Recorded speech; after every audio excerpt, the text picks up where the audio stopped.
Welcome to the Denison Forum podcast. I'm Dr. Mark Turman, Executive Director of Denison Forum.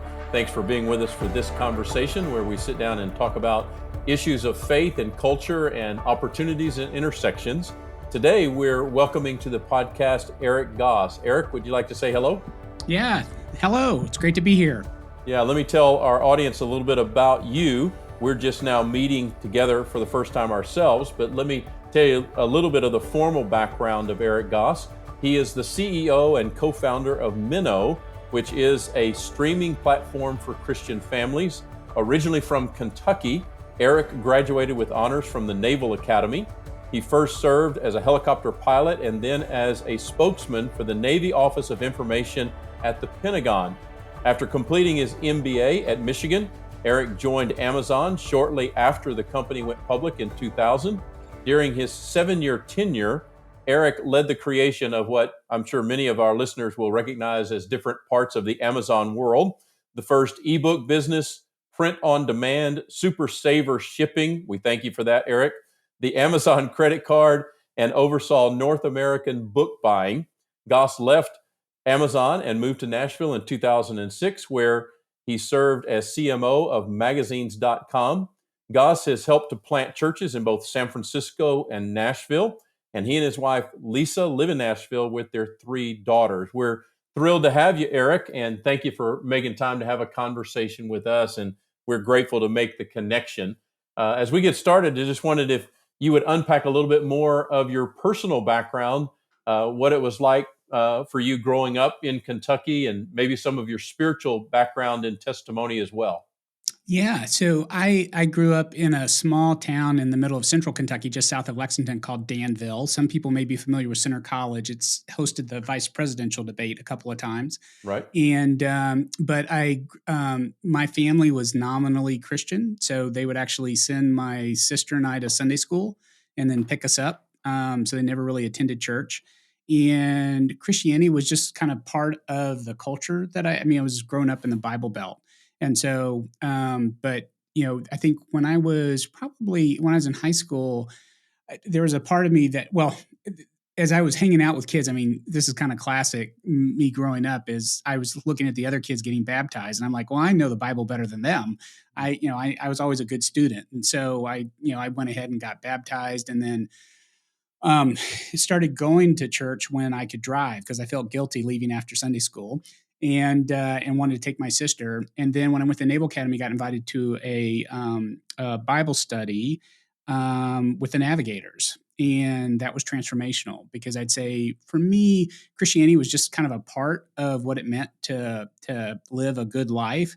And the idea of the lordship of Jesus was really not even part of how I thought about things. And my dad was really big into positive mental attitudes, Zig Ziglar, and Dale Carnegie. And so I grew up with a lot of that, where there wasn't really a sense, as we talk through that Jesus is the foundation of all that. But I was in a Southern Baptist church. I was just remembering this the other day, because someone was trying to explain altar calls to someone. I go to a Presbyterian church, and he was talking about it being an invitation. And I said, well, where I grew up, it was more of a proclamation.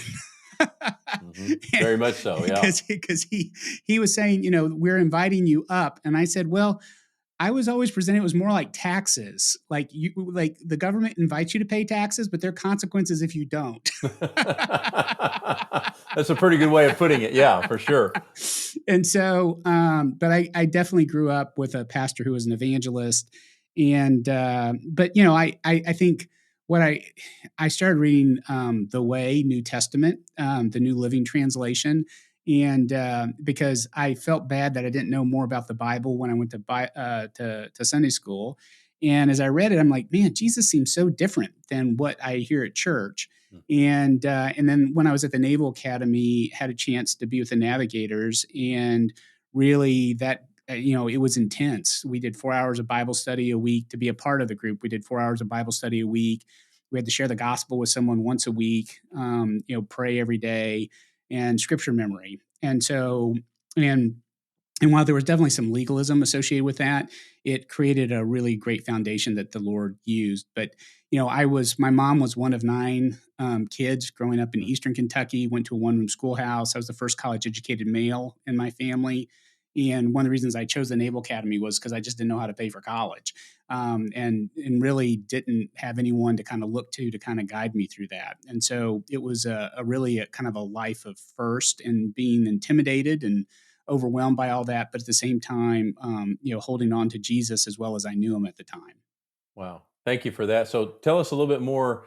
Many people are intrigued when we come across people who go to one of the military academies. So tell us a little bit more about that, and particularly what it was like to live out your faith, to grow in your faith, in what ways that you mentioned a moment ago, especially in the context of a military academy. That's something that's pretty unique in a lot of ways. So tell us about how you got on that path and what it was like. Yeah, it was a really interesting experience. I mean, I remember the first day that I showed up, and I was hanging out with some other freshmen. We're called plebes, and so we're all well. This was my haircut back then. I had some hair between then and now. I've lost it. But I was 17 and very green, and I was hanging out with guys that were former enlisted who had talked about drinking and going to the strip club the night before. And I was kind of like, oh my gosh, what have I gotten myself into? And what I recognized is, there's this, you're at the Naval Academy, which is a really a privileged place to be, but you're also hanging out with just sailors, Mm. people who are in the Navy. And so you've got sort of this dual culture that's kind of that you're living in. And then the other is it's funny because I sometimes joke it's like Bob Jones without Jesus. It's a lot of rules, and the academy is notorious for taking your rights away and giving them back to you as privileges. And so there was no music, which my teenage daughters today still struggle to understand how I made it through without music, and the fact that I would listen to music on a cassette tape at the time. But it was definitely a different world for me. But I also was a very gifted student and was very oriented towards leadership. And so it was a great place for me to go, and a unique place where God could break me, because I think I really struggled my first year. I thought about leaving the Naval Academy. And for a guy who had always done well in school, was really struggling in school, and that was part, getting involved with the navigators. What I recognized, there was a sense of surrender that I needed to really embrace. And so it's a different world because of the subculture component of it. What I often try to help people recognize is every culture accentuates certain things. And at the Naval Academy, there's an accentuation of the rules, and then authority, top down authority. And so that immediately builds certain types of resistance. And so you get sort of this duality of, you've got sort of this top down hierarchical culture, but then you also have, a culture of, we used to say, you rate what you skate, which is, anything you can get away with is okay. And so you get to see legalism on steroids in many ways. And then you're doing it within this environment of really, really hard academics, and really, really demanding schedule. And for me personally, it was probably an amazing place to break me and put me at a limit where I'm just like, Lord, I don't know what to do. I need your help and guide me. Um, the other component that is unique and different is, and I've seen this as a alumni when I go back, you're with a group of people. Like if you go to a regular college, everyone's going to have different set of beliefs and stand for different things, and sometimes they're going to be massively counter polar opposites. Right. At the Naval Academy, most people are there because they believe in the country, they believe in democracy. There are certain values that they hold dear, and granted, we're all college students, so you see people holding to that to differing degrees.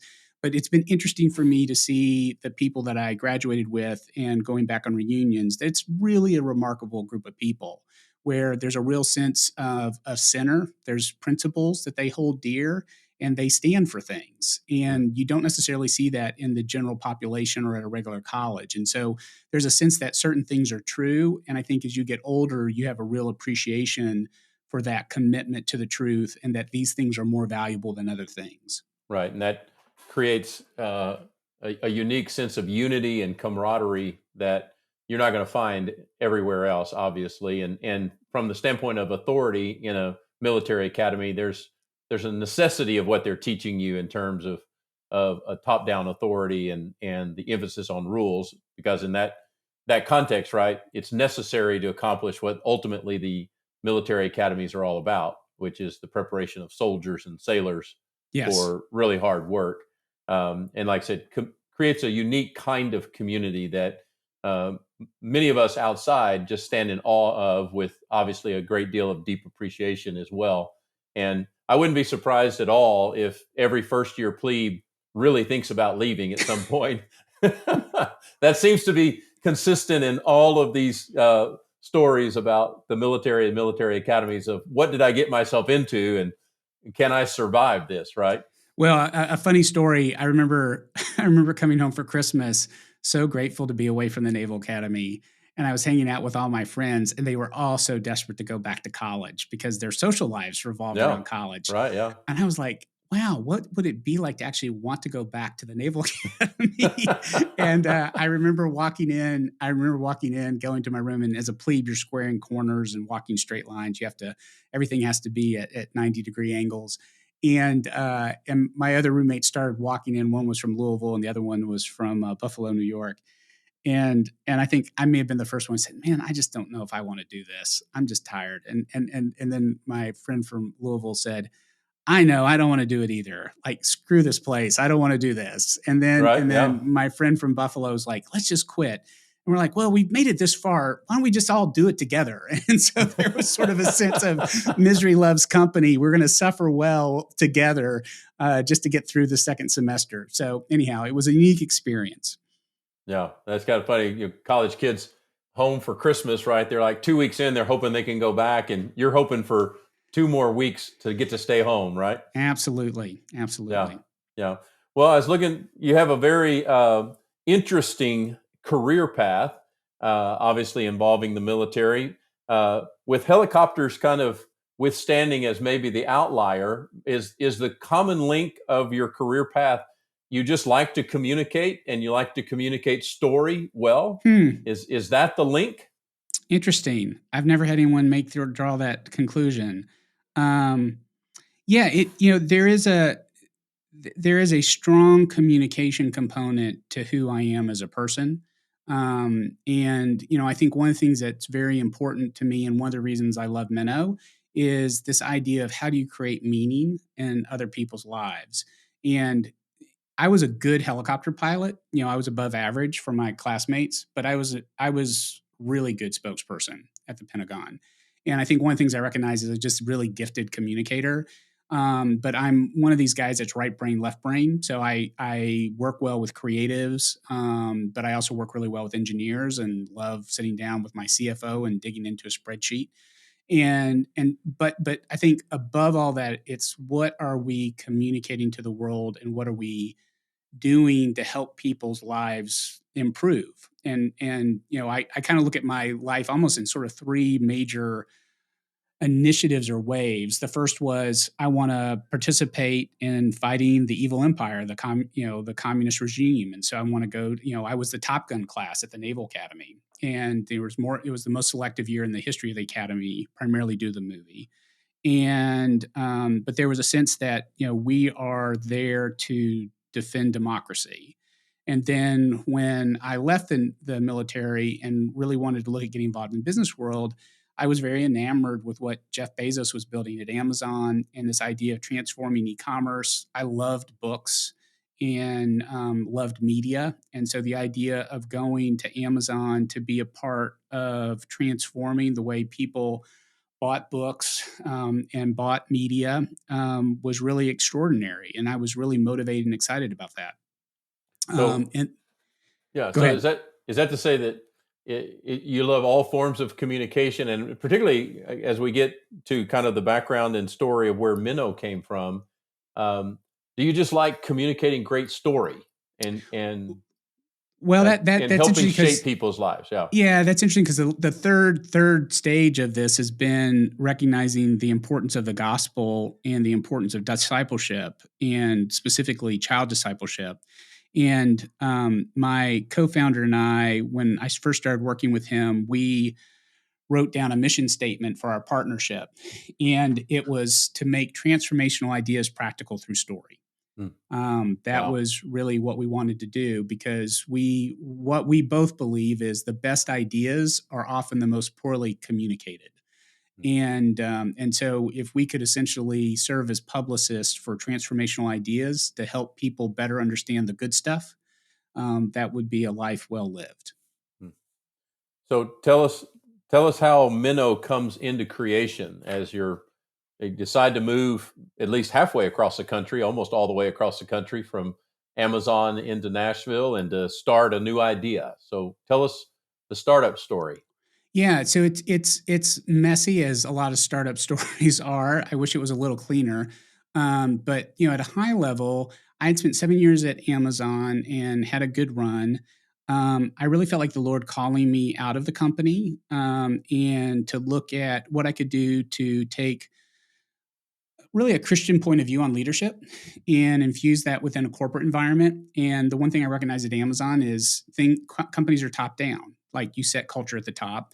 And I was at a point where I would know I was being considered for executive leadership, because the day I submitted my resignation, I was supposed to be having a lunch about being promoted to be the director of books at Amazon. And so, which was a surreal experience. And what I just felt like a passion that I wanted to be deployed for the kingdom. I'd helped plant a church in downtown Seattle, and just recognized there's a huge need for people to really understand the gospel. Our family had been through a very difficult time, because I had played a role in sort of managing pretty significant church conflict. And the idea for our family, we had a 18-month-old and my wife was pregnant, to be able to stabilize, be closer to home, closer to family was good. But then when I got out here, I was chief marketing officer for a e-commerce company, magazines.com, and was approached by my now co-founder, Dan Rains, about doing something in faith and media. And I recognized, like, I loved media and pop culture. I loved technology, and I loved, helping people better understand the Bible. And so he was a manager in the music business, managed Stephen Curtis Chapman, and then also was a literary agent. One of his clients was Phil Vischer, who created VeggieTales. Mm-hmm. And Phil approached Dan with the idea of a DVD series called Buck Denver Ask What's in the Bible. And I saw what he was doing. This was post Veggie Tales, and was really knocked out by it. I was like, this is amazing, and help people understand the Bible. The challenge was how to get it funded. And I had never really raised money in my entire career for anything. And so had to raise some money for some independent films, working with Dan. And then we had a major Christian publisher involved. And as they got involved, recognized they were really struggling with how to market it. And because we'd raised capital for some other movie projects, I suggested that we raise capital and buy our distribution rights back from the publisher, do it independently. So we took that 13 DVD set and marketed it directly to consumers and to churches, and it was modestly successful. But in the process, we had parents saying, hey, the Christian retail store that I used to go to figure out what to buy for videos and DVDs is gone, because my former employer played a role in sort of decimating the Christian retail industry, brick and mortar. Right. And so, and then we also had a number of creatives similar to Phil reaching out to us saying, hey, would you do for us what you did for Phil, help us find funding and help us with the commercialization of our intellectual property?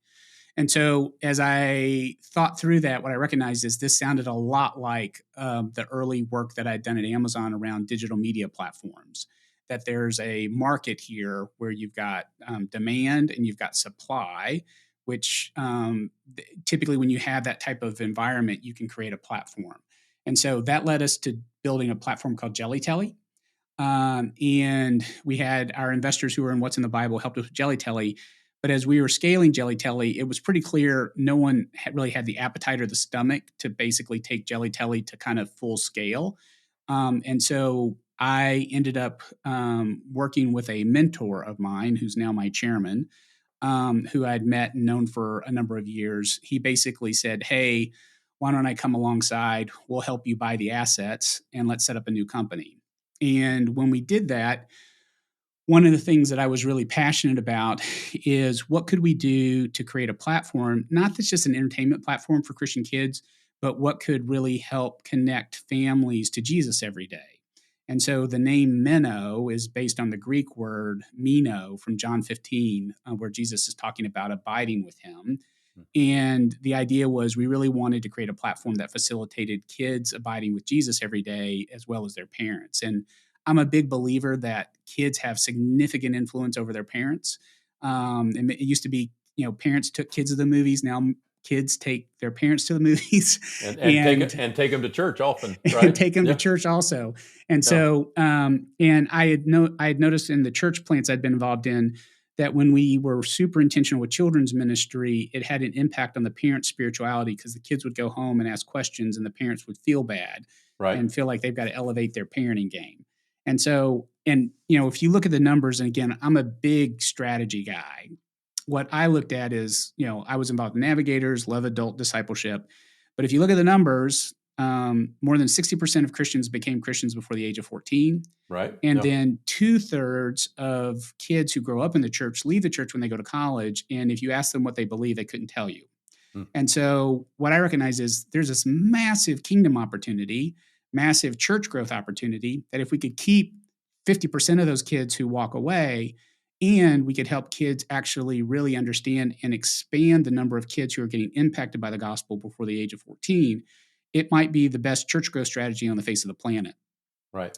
Key is it's not sexy because it's kids. And, and typically when you're in a church environment, the budget for kids is small and the focus is on adult ministry. And so, and I actually think that's a challenge that we have because there's a sense that even as we're raising capital and as we're working with partners, there's a sense to dismiss it as kids' cartoons when in reality, I look at it as some of the most strategic kingdom work that can be done. And it can be transformational, not only in the kids' lives, but in the lives of parents. And we've seen that where most people think parents are actually, who are going to church are on top of it, but most of them are biblically illiterate.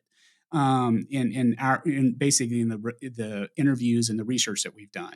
And so what we find is parents actually love the platform because they're watching a lot of our programming with their kids, and it's having a transformational impact, not just in the kid's life, but in the life of the entire family.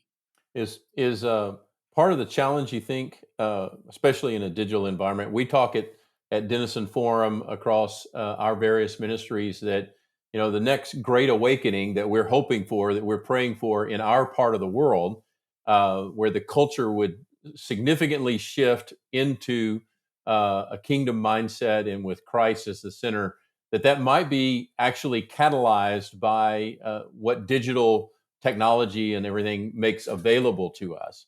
That what we might see is an awakening that is driven by technological capabilities and realities, that God might redeem it in that way and use it in that way. But do you wonder, is it sometimes the case when dealing in the space of trying to both evangelize and disciple children and their families through their children, that it's sometimes dismissed either digitally and in a local church context because there are elements in which it has to be built around fun, because that's what kids are all about. And that's what kids are, that's the wonder of being a kid, is that it gets to be fun.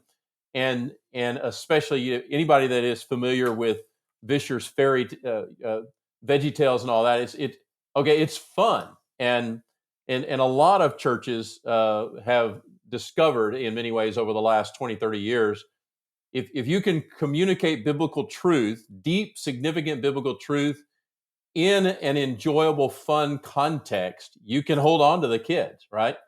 Absolutely. But parents sometimes want to dismiss it because, well, it just as you said, looks like cartoons. Exactly. And where's the substance in it? Is it sometimes hard to help investors, adults, to see the substance that is in this context of trying to serve children? Absolutely. And again, I don't think anyone dismisses the challenge of the importance of good programming for kids. Like there's a sense that people, but I'd say good's not well defined. Now, one of the things we're challenged with right now is the mainstream studios have really embraced progressive values that are completely antithetical to the Bible, Right. and Nickelodeon and Disney, and they're Disney. Yeah. mandating them. And Right. if you look at you kind of look at the hierarchy of needs of Christian parents, the first perspective is I want to protect my kids. And Right. so, which means I want my kids to get exposed. I don't want them to get exposed to bad content. But the second is I want my kids to get exposed to content that can actually help them grow as adults, with the gospel being a part of that. And so, as we move forward, I think there's a sense that people don't really know what's possible with children's content. And what's interesting is the closest thing to a catechism that the evangelical church has is VeggieTales. More people can probably tell you, sing the lyrics of "Where's My Hairbrush" than can tell you the first question and answer of the Westminster Shorter Catechism. And so, and there's a reason for that, and that's because it's fun, it's enjoyable, and it's memorable. Right. And so, and again, I think there's it's easy to misunderstand the complexity associated with great kids content, which is it has to be fun. Fun is the native language of kids. But then the second is it has to have a education component, and so you've got to be able to teach. But then the third is it has to be developmentally appropriate, because kids are concrete thinkers, and this is where Christians get this wrong all the time. Is Christianity is very conceptual, and so the key is how do you make these very deep spiritual truths practical in the life of a kid.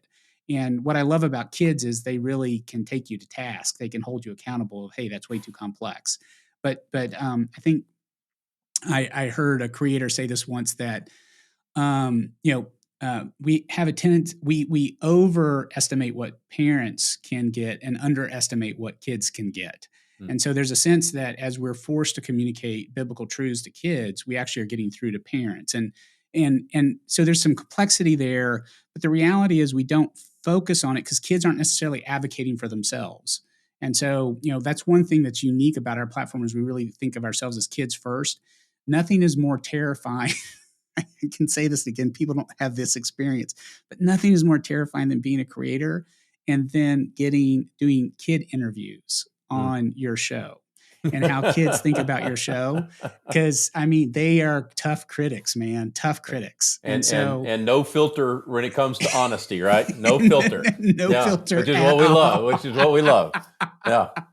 So, but I just think because kids aren't necessarily advocating for themselves. And again, we have a perspective of entertainment being a babysitter or something that you do to pass time, not that it can actually be a tool that can inform imagination and really transform how a child looks at the world, even Right. though we have evidence of it all around us when we look at, even in our own lives, how certain shows or certain things that we did inspired us or helped us understand the world a little better. Yeah, can you speak a little bit, some of the work that I've done as a pastor, particularly in just continuing to learn about best ways to communicate from a preaching standpoint, um, work with the likes of people like Warren Wiersbe, who passed away not long ago. This idea that the human imagination, is the most powerful screen there is on the planet, next to God's imagination, if you want to go that way. But um, the idea of conceptualizing biblical truth, that if you can get it to become an image within the imagination of any person, child or adult, you're able to implant that or inscribe that within a person in a way that it is the way that it will stay with them, because we may speak in word, but we think in picture. Yeah. Is that a big part of what is behind the creative element that you're trying to use? Yeah, there are two different ways I would kind of just to think about this. So the first is, if you talk to any adult Christian who I'd say is faithfully walking with Jesus, it is rare that they started walking with Jesus at the age of 6 and figuring that out.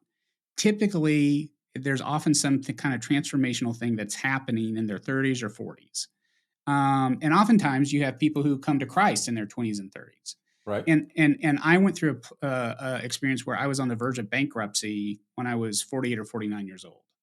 And I was doing like good work for the kingdom.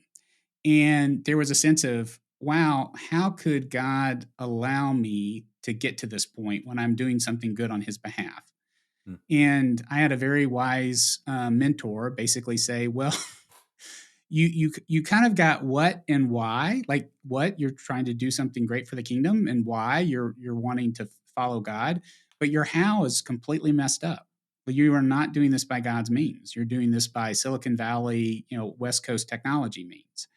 And that floored me because I had never even thought twice that God cared about how. I always thought like what and why.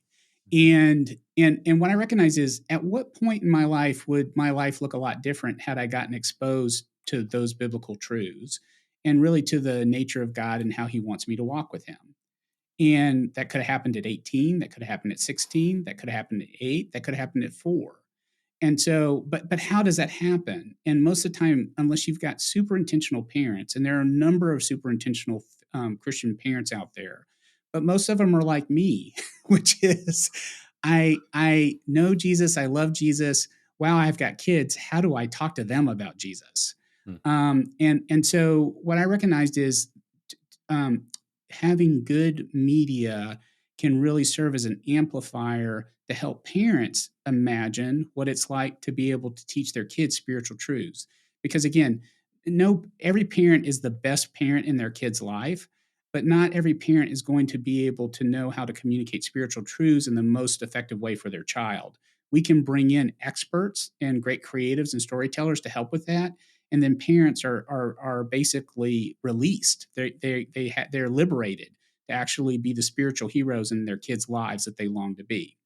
The second is there's a guy by the name of Charles Taylor who wrote a book called The Secular Age, who talks about social imaginary, and that when we're talking about culture and we're talking about competing ideas, there's this idea of a social imaginary of what is actually possible with one's life.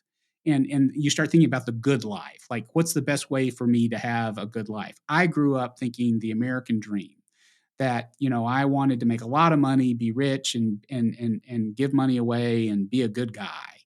And but Jesus wasn't really a part of that. I mean, he may have been a small part of it, but he's definitely not the center. And but where did I get that idea? I got that idea from books that I read, and from media that I consumed.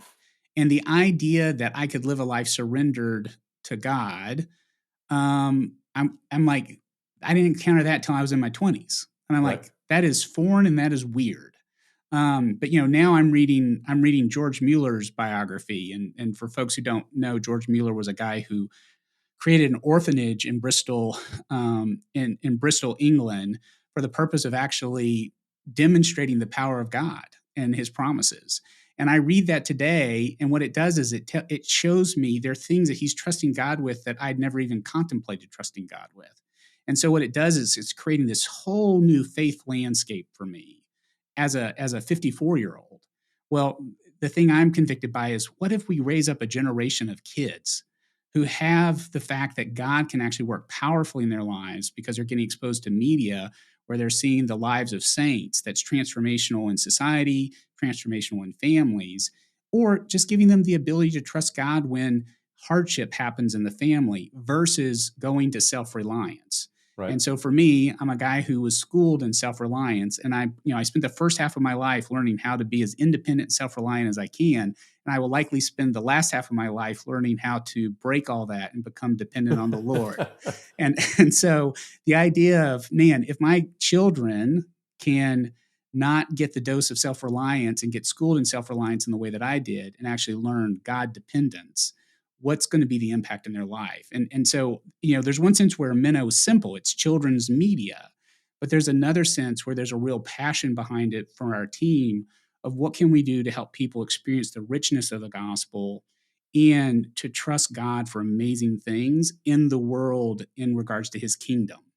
And what does it mean to seek first his kingdom and to trust him for that? And that's why, like, I think about Minno, that's what I get so passionate about. Mm. Well, and you think, you mentioned the just the power of of what we can imagine, and the fact that we still use a term like the American dream, right? Yes. And that you just simply have to say that simple phrase, and it is basically commonly understood by the better part of 330 million people, and even a larger number than that outside of this country. They still understand that phraseology and the image that starts to come into their mind, and there are certain kind of fundamental values attached to it, like you said, self-reliance, uh, responsibility, being progressive, and being successful. There's certain elements of it that would be common to everybody's imagination, and and trying to come to a kingdom image that Jesus articulated and that Jesus told stories about, that Jesus performed miracles about, right? Is if I understand you right, that's the direction we're trying to go. So if somebody is encountering Minno for the first time through our conversation, tell us a little bit, what are they going to find? Start off with, this is the website, and here's the things that you're likely to engage, and what do you want people to see and find their way in initially when they come to this? Yeah, so there are a number of ways to encounter Minno for the first time. So we have a website, gominno.com, GOMINNO.com. And we offer a 7-day free trial, so people can sign up for the service on the website. Our app is on all mobile devices and smart TVs, or you can watch it over the web. And when you log in, you're going to see the one of the world's largest collection of Veggie Tales. So most people like to start there; they know it. But there's a lot of Christian shows that people are not familiar with, and so there are shows like Bible Man, which some people grew up on the live action Bible Man. There's an animated version that's quite popular. There are shows like Friends and Heroes. There's a show like I mentioned, Buck Denver Ask What's in the Bible. But we've got some new shows that we've been creating. One's called Micah Super Vlog, which is a 2D animation show about a fifth grade boy and his friends and misadventures with biblical truth, which is a lot of fun. And then we have launched a new Bible animated show called The Laugh and Grow Bible for Kids. We have an award-winning children's Bible called The Laugh and Grow Bible for Kids. It's written by Phil Vischer, who did Veggie Tales. We've taken that Bible and we've taken to video. And the unique thing about the way that children's Bible is structured is there are 52 Bible stories. It's probably the most complete children's Bible in regards to going through the meta narrative of the Bible. But you can, we just launched our Christmas episodes and we're just about to launch our Easter episodes. And so we'll have a good collection when parents come on. If they grew up with some programs, there are a lot of folks that'll see shows that they grew up on, like McGee and Me. But you'll also see some new shows like Allegories that's relatively new. And like I mentioned, Buck Denver Ask What's in the Bible. And then Veggie Tales has continued to create new episodes. A lot of people don't know this, but they actually produced a number of new episodes probably about 3 or 4 years ago. And we have all those on the site as well.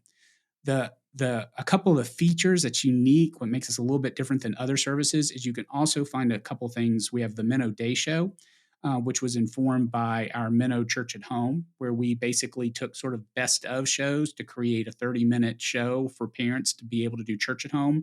And we've turned that into a half-hour TV show called the Minno Day Show. And then we have the 5-minute family devotion. And so we have probably about 150 5-minute family devotions at this point. And it's primarily based on a dad fail, my dad fail, of doing devotions with my kids. And then also hearing from parents, devotions was like a 4-letter word. Everyone was really struggling. And so I would be there with a children's Bible, and then I'd have my app, and I'd screencast some stuff, and I have a prayer book. I was like, oh, this is just not great. And I'm like, we have all this amazing content on Minno. And so I talked to my team. I'm like, let's do something 5 minutes for parents, teachable moment, just press play, and then you're good to go. Well, good on you for trying to be multidimensional in your family devotionals, right? Yes. And this idea, somewhere we communicated the idea in the last 25 years or so that, simply taking your family to church and praying over your meals was just woefully inadequate. For any kind of spiritual direction. And in some ways it is, but it's also a really good practice as well to at least start there, right? Start there, absolutely. Absolutely. So, it's a good foundation. Yeah. So our ministry in recent days has spent a lot of time talking about technology, talking about screen time. One of the things that we seem to come across in our research consistently is that parents today are in some way overprotective of their children in a physical, out of the house, real world kind of way. They're almost, in some cases, petrified, but very anxious about their children going outside or going into the larger world. But they are, by trend anyway, not careful enough when it comes to the digital world of their children. Mm-hmm. And obviously, one of the reasons that a ministry like yours exists in the first place. But there's an irony here of a lot of work that we've pursued in the last number of months talks about the problem of screen time and having your child, having yourself, having your family just addicted to one screen or another. And there's a lady named Jean Twigg who wrote a book called iGen, talks about these kids, are spending 6 to 8 hours of completely disposable time in their phone, in their screen. She may have been the first one to use the term screenager for that Mm-hmm. purpose. So it's kind of ironic. We're talking about a streaming platform that's producing and offering really great content from a biblical perspective, but it's also putting people back in front of a screen. Yeah. So can you, from your perspective as working in this space, what's your perspective about screen time? And have you, on a personal or a career level, dealt with the issue of screen time? How do you talk to parents about that? And how do you encourage them to use your tool, but not overuse it, and to use technology like this in a really helpful way, but not in an abusive overuse kind of way? Yeah, no, it's a really challenging question. The hard part for most parents is we want simple answers and simple rules. Right. And as I would say, the rules for your family aren't going to be good for my family, because my family's my family and your family's your family. And so I think each family has to work through this together. And I feel like it needs to be spiritually informed. Oftentimes we're more dependent on rules than we are on the Lord. And that's where I always feel like this is, it's a spiritual question that we have to ask the Lord for guidance. Now, part of it's ages. So do I have young kids or do I have older kids? Minno is primarily set up for kids from birth to 12. And typically when kids are getting probably in the 9 to 10 range, sometimes even earlier, they're making a lot of screen time choices on their own.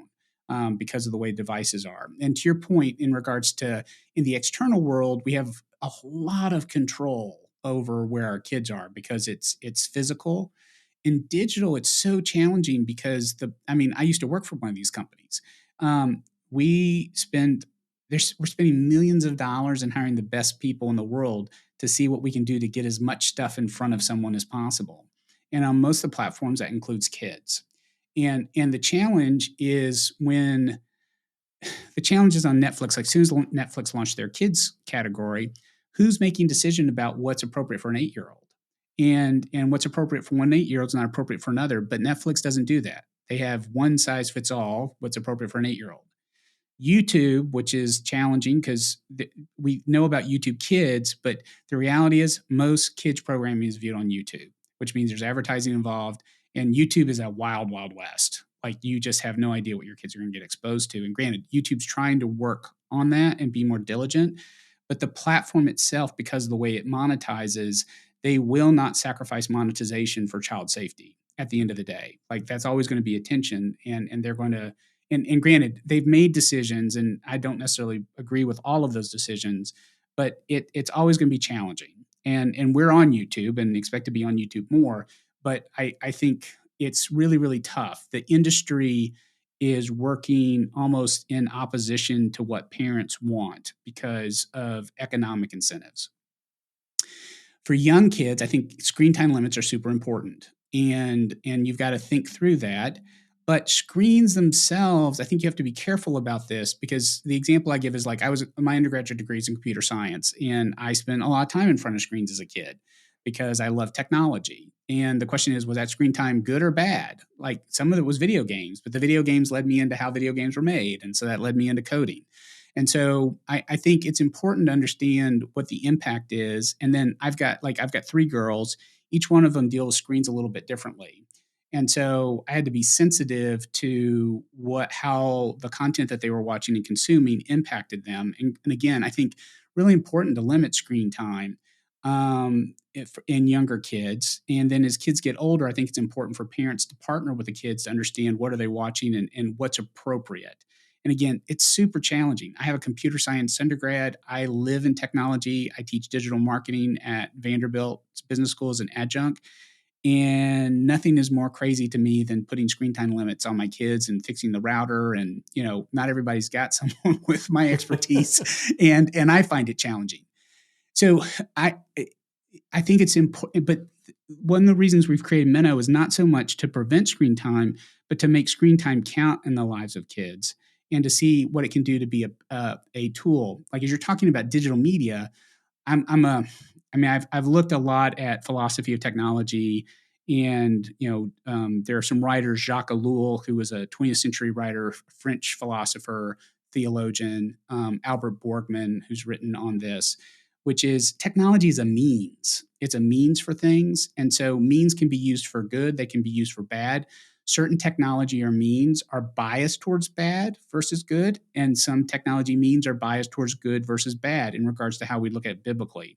And so I think as a parent, I have to ask myself, what means or why am I using this technology? Why am I using it? And then how is it affecting my kids? And so like I have one child who actually approached me and said, Dad, I think I'm getting too much screen time because I just emotionally, she was in her tweens. She's like, it bothers me. I don't want to be around it. And I said, well, let's talk about that. But what's interesting is we had a conversation around it. And I think what struck me was how she had so much wisdom about herself and what was going on. And I think we often feel like, and this is something I've had to learn, we often think we're raising kids. We're not. We're raising adults. And giving our kids the ability to discern and engage in a dialogue about discernment in regards to their own habits is a huge gift. Because they're recognizing, oh, this has an impact on me and there are consequences from my behavior. When we set rules, the whole goal is, am I living to the rule or how do I get around the rule? When I understand why the rule is there and can have a conversation, a dialogue around why we're doing this, there's a sense that my child is actually taking ownership for their life and understanding it. And then as kids get older, and again, I think every family has to kind of figure out what's right for them. But I love media. I love movies. As I always say, if Steven Spielberg's parents limited his screen time, would we have Steven Spielberg? And so we have to recognize screens is the world in which we're operating in. And my kids they're in high school. They're homeschooled. They're part of a tutorial. And what I recognize is there are some families that are almost anti-media. And what I think what's hard about that is that media and popular culture is the language in which our kids will be operating in. And I want my kids to be adept in discerning. And so like we do pizza movie night, and there are times that we would watch movies that I think some families would say that's inappropriate. But I look at it as an opportunity to expose my kids to things that they are going to be exposed to as adults in a safe environment where we can dialogue about it and we can engage about it. And so I look at media as a very powerful tool, but for dialogue and for my kids to grow into discerning adults. But that has to be something that's engaged, has to be managed, and it's something where I'm actively parenting and building out a relationship. And again, the hard part for parents, and I'm as guilty of this as anyone else, is the simple thing is to create rules and enforce rules. Right. The harder thing is to engage in dialogue, discussion, and find out what's going on. How are my kids responding to it? How am I reacting? I've had one major social media fail with one of my girls. And what I recognized is, we put discipline in place, talked to her about it. But now she's 15, and and using social media, but thinking about it so differently. It's like she actually is interested in it as potentially as a career. And so we talk about it and we're engaged in it. And it's something where I think as your kids get older, what you want to make sure is they don't feel like they have to do things in the shadows. Right. And I think if you can talk to your kids and things can be exposed. And the other thing I encourage parents to do is your brokenness in your life and your mistakes in your life can be one of the greatest gifts that you give your kids if you talk about it openly and honestly. Because most kids are really struggling thinking that they need to be perfect. And when they Right. recognize you struggled the way they did, there's a sense of, well, mom and dad are trusting God. And man, and my kids are like, man, if dad made some major mistakes.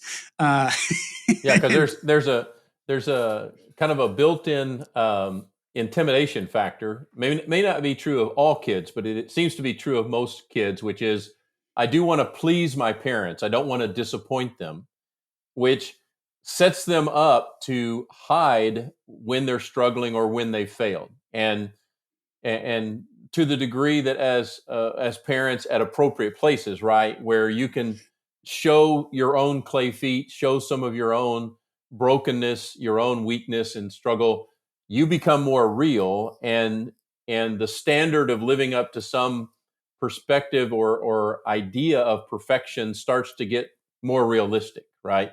And Absolutely. less intimidating for them, because even today, both of my parents are deceased, but I still have this idea. I want my parents to be proud of me, whatever it is that I'm doing, trying to achieve, that type of thing. I would want them to be pleased, and that stays with us in a very strong way. And you can see it in a lot of stories that get told at every level, right? Absolutely. And Mark, even as we're having the conversation, like one of the most fascinating conversations for me was talking to my 6-year-old when one of my girls was 6. How much media is too much media for you? Yeah. And should you not have any media at all? Like, it was a fascinating conversation, and I was like shocked with how at how wise she was and how she was navigating this. And so it's interesting. Kids actually have a pretty informed point of view, and then as they get older, they're seeing their friends, and they're like, I don't want to be like that because when I'm around that person, they're never paying attention to me, or they're always distracted watching a movie or on social media. So there's a sense of in talking to our kids and developing shared convictions. And it reminds, and part of this is highly informed by my experience at the Naval Academy, and then also being in executive leadership. If I try to impose rules on people without talking to them about those rules, they never own them. Never. It's Right. always something to navigate. They're either managing around or doing it for the purpose of getting, social kudos. But if I say, hey, what's a good rule? Like, what do you think about this? Do we want to set this up as a value in our family, or to set this up as a rule, as a guideline? Yeah, Dad, that sounds actually like a really good idea. I agree with that. There's like, nah, I don't like that. Well, why don't you like that? Well, this is why I don't like it. I hadn't thought about that. And so there's a sense of engaging in that conversation. Again, that's where the Spirit's working too. Because again, we have a tendency to think Holy Spirit's in me, but not working in my kid's life because we just don't think about it. And kids have a spirituality, Holy Spirit's working in their life too. And so there's a sense of discerning what is God doing in the life of my family as he's moving through the members of my family and specifically in the lives of my kids. Right. And what I try to get when I get in this conversation, I try to remind myself as well as to remind parents. Read a book by Thomas Friedman a few years ago called "Thank You for Being Late." Part of what he talks in that book is that technology, particularly what we experienced around 2007, the advent of cloud computing, the ability to have high-speed broadband internet connection in our pocket, and for it to be ubiquitous. He likened that to the discovery of fire. Okay. And if that's true, if he's in any way accurate about that, just try to imagine in your mind when fire was first discovered and all of the experimentation and failure and learning and discussions that went into, oh, okay, well, we don't want or we can't make this thing go away. But how do we need to learn to use it? How do we learn to manage it for its most productive ends? Because it is a means to some amazing ends. What we're able to do with technology, what we're able to do with streaming platforms, educationally, in all different categories. We just have to come to the realization, whether it was fire, the Gutenberg press, the television, the radio, the computer, now the internet and computing, these things aren't going away. And they do an enormous amount of good. But like anything that can be used for good, it can also bring negative and bad effects. And we have to learn, under the wisdom of God and with each other's help, how to use these things well, right? Absolutely. And, I have 2 grandkids, and I can watch how my daughter is trying to teach her 4-year-old to manage things like your platform. And, when she gets to engage with a tool like Minno, yes, there's certain things that happen to her. She zones in, she pays attention, she wants to know the story. And there are certain things that are hard to change when she's in that moment, but they're also very careful about, hey, we don't do this every time we turn around. We're using this very strategically. It's a part of our family. It's a part of our parenting. It's a part of the overall strategy we have for spiritual development for our child, but it's not everything. It's a strategic piece. And there are a lot of pieces because just like in many other aspects, there is no one magic bullet. And parents and all of us, for various reasons, look for the magic bullet about anything in our life, right? Oh, absolutely. We all want simple and easy.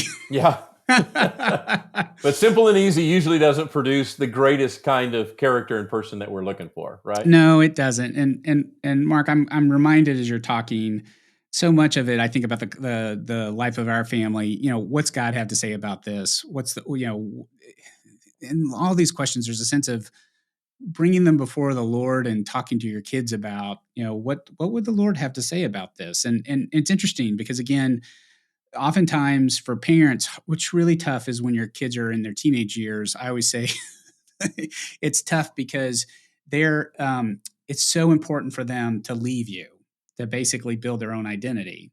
And so part of that is finding what are they going to resist that you represent. And often what I found is media can be very effective if there are things that I want them to understand and get a hold of. Having media sort of serve as a medium where they are actually talking about what they're observing versus talking to me about what I'm trying to teach them. And it facilitates, great conversations, but there's always this dialogue that we can have of, what do we think the Lord would have to say about this, or what do we think? And again, I find that that's a really good way to work through and navigate these issues, even when kids are young, because they have a strong sense of what God's committed to. Right. And the other thing is you find out whether or not they know God's committed to it or not. Yes, absolutely. Erick, it's been great to talk with you today. Give us again the website. It's Go Minno, right? Yeah, so you can, if you go on the web, we're at gominno.com. That's GOMINNO.com. And then if you go into any app store, you can search for Minno Kids, and you'll find us there. Well, thanks for that. Thank you for what you're doing to try to help people, especially children, to abide in Christ, to live their whole lives focused and centered around Him as King and the kingdom that He is building. We just thank you for that. Thank you for the opportunity to get to know you and to get to know about the work that God has put into your hands. We pray for God's favor on you in every way. Thanks, Mark. I appreciate it. And thank you for listening to today's Denison Forum podcast. If this has been helpful to you, please share it with others and rate us on your podcast platform. That will help other people to find us as well. Thank you for being a part. We look forward to seeing you next time.